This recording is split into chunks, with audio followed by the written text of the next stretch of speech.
We're back. Time for another edition of the Carolina Insider. Adam Lucas, Jones Angell, Wells Fargo, bringing you our weekend recap. We're in the middle of the week. We give you all kinds of Tar Heel information. Let's get started with the NFL draft. And Adam, exciting to see 4 different Tar Heels heading to the NFL. Josh Downs, 3rd round to the Colts. Awesome Richards, 5th round to the Cowboys. Then 2 7th-rounders as well. Antoine Green with the Lions and the Jaguars taking 𝗲𝗂𝗂𝗍. Great to see those Tar Heels getting an opportunity at the next level. Excited for all those Tar Heels to produce in the NFL. How about 𝗲𝗂𝗂𝗍 there? Yeah. Has no intention of really continuing to play football and is happy with his life that is not football-centric. Comes to North Carolina. Next thing you know, he's an NFL draft pick and going to have a chance to go out there and make a big impact on the Jacksonville Jaguars. So happy for all of them, especially happy. That's just a fun story, especially happy for 𝗲𝗂𝗂𝗍. He was working in a factory, and now he's going to go and have a chance to compete with the Jacksonville Jaguars. So congratulations to Ray and all those Tar Heels. Again, looking forward to seeing them. I bet we'll highlight some of those guys next season on the social drive. Looking forward to that.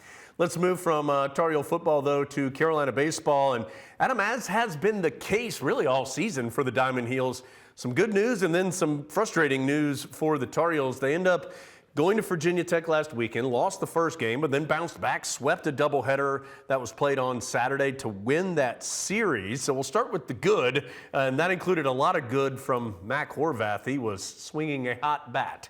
He has been on fire as the Tar Heels just had a huge day Saturday and sweeping that doubleheader.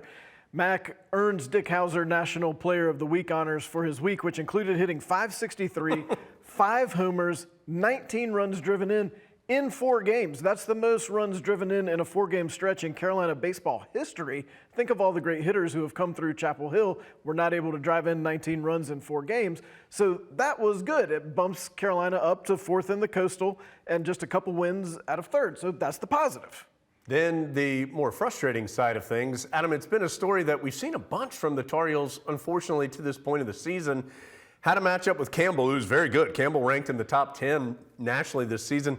Tight game, at home, Tar Heels lose by 1, and it feels like a lot of those big marquee matchups, at least right this moment for the Heels, they've been right there but unable to get a couple big wins. Tar Heels shuffled the bullpen some to get through that Campbell game and used the closer, 𝗏𝗂𝗂𝗍𝗍, early on in the 3rd inning, and then just struggled at the end. Campbell able to push across that winning run in the 9th, and the Tar Heels unable to come back. They had a chance, but unable to get that run across, as we've seen sometimes happen. It's not a catastrophic loss because, as Jones mentioned, Campbell is really good, but now the Tar Heels with a chance to do it again and need to get a win today.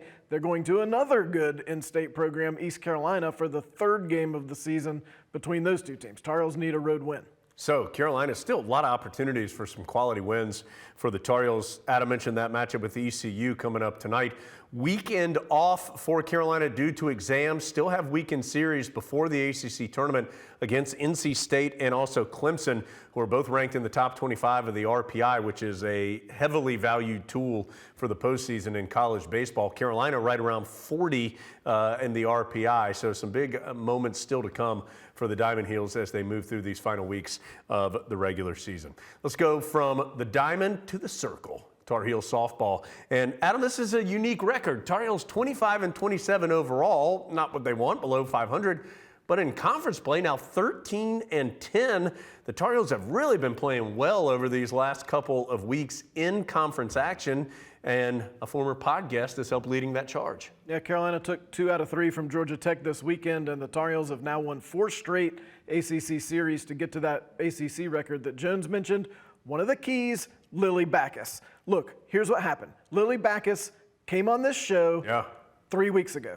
The last 2 weeks, she's been the ACC Pitcher of the Week. Obvious. She's so happy because she remembers when she talked to Jones and I. She was huge down in Atlanta, threw a combined 16 innings, only gave up 3 earned runs, only walked 3 and struck out 15. As she has been tremendous for the Tar Heels in the Circle, big part of that strong end-of-season push. So Carolina hosts Furman this evening, and then ACC tournament time. Tar Heels are the number 6 seed in the ACC tournament. That starts on May 10th in luxurious South Bend, Indiana. So looking forward to that. Women's Lax fell just short of a 7th consecutive ACC championship, falling in the title game to Boston College, a team that the Tar Heels had defeated in the regular season. 11-9 was the final in that. So Carolina waits its NCAA tournament fate. Heels certainly will be in the postseason, sitting at 14-4 overall. They picked up a really high-quality win in the semifinals of the ACC tournament over Syracuse. Tar Heels will find out on Sunday their NCAA tournament fate, hoping to be in that top 4 seed, which would allow them to host through the NCAA tournament. And that'd be big for a team that Jenny Levy's plugging in a lot of younger pieces who might be more familiar with that home environment. Not out of the realm of possibility that you're going to see Syracuse and or Boston College at some point in this NCAA tournament, because the ACC, as usual, is loaded. So Tar Heels might have to play a third game against either one of those squads in order to get where they want to get, which, of course, by the standards Jenny Levy has set, is a national title. All right, let's go through. We've had a bunch of NCAA tournament information, so let's run through some of those for you. We'll start with women's tennis. They are the #1 overall seed in the NCAA tournament. That's the 3rd consecutive year that they are the top seed in the event. They open on Friday against Charleston Southern. The winner of that match will face the winner of Old Dominion and South Carolina. All of that happening in the brand new Tuning Tennis Center here in Chapel Hill. A win there. Whoever advances out of that 4-team regional will move on to the super regional round. But Adam, the women, not the only tennis team that is hosting in Chapel Hill.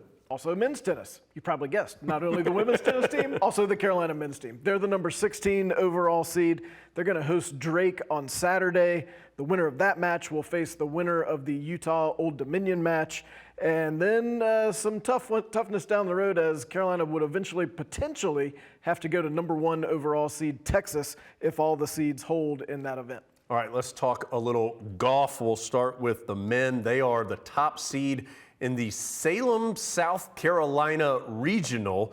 That is a 14-team regional. The top 5 advance through the regional round and move on to the championship round. There's some good teams in that regional. Clemson, Georgia Tech, Texas A&M are all there as well. That action begins in mid-May. Women's golf also has qualified for the NCAA tournament. They're the number 8 seed. They have a long way to go. Going to go to Pullman, Washington. That regional starts next Monday. The Tar Heels have qualified now under newish head coach Amy Neff. In both of Coach Neff's seasons, they've qualified for the NCAA tournament. Just like the guys, the top 5 in that regional round will qualify for the championship round. And also men's lacrosse still competing regular season, hadn't even gotten to the postseason yet for the guys. They have senior day against Notre Dame coming up Saturday at noon. Tar Heels on bubble-ish right now for the NCAAs. A win over Notre Dame would go a long way. Appreciate you going the whole way with us here on the Carolina Insider.